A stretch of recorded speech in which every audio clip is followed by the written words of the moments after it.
U.S. News ahead of his face-to-face meeting with Russian leader Putin. President Donald Trump issued a warning. There will be severe consequences if he determines Putin isn't serious about ending the war in Ukraine. But despite his growing frustration with Putin, Trump has not carried through on previous threats, and Russia has continued their onslaught on Ukraine and its people. That's why Ukrainian President Zelensky and European leaders pressed President Trump today to stand firm and not believe the Russian leader. NBC's Yamiche Alcindor has details from Washington. So I'm going to find out where we are and what we're doing. The president describing what he plans to accomplish when he meets with Russian President Vladimir Putin this Friday in Alaska, as President Trump tries to find a way to end the war in Ukraine.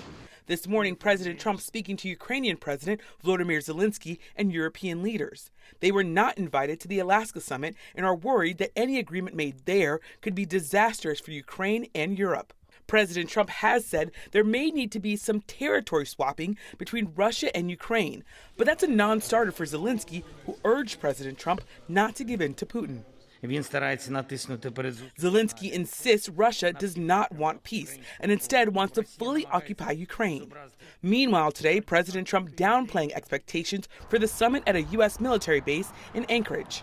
The president saying he will only have a second meeting with Russia and Ukraine at the table if he gets the answers he's looking for from Putin on Friday. I would like to do it almost immediately, and we'll have a quick second meeting between President Putin and President Zelensky and myself. President Trump eager to end the war in Ukraine and fulfill a campaign promise which has already proven to be a great challenge. After months of Trump-led efforts that have yielded not a single concession from Russia. And while the president prepares for the Alaska summit, his efforts to tamp down crime in Washington, D.C. are underway. The first round of National Guard troops are now in the streets of the nation's capital.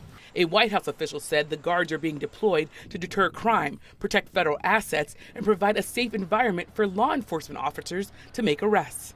Legally, the president's emergency powers to take control of the D.C. police only last for 30 days, and any extension must be approved by Congress. And today, President Trump said he was going to ask Congress for an extension, and he is confident that he will get that.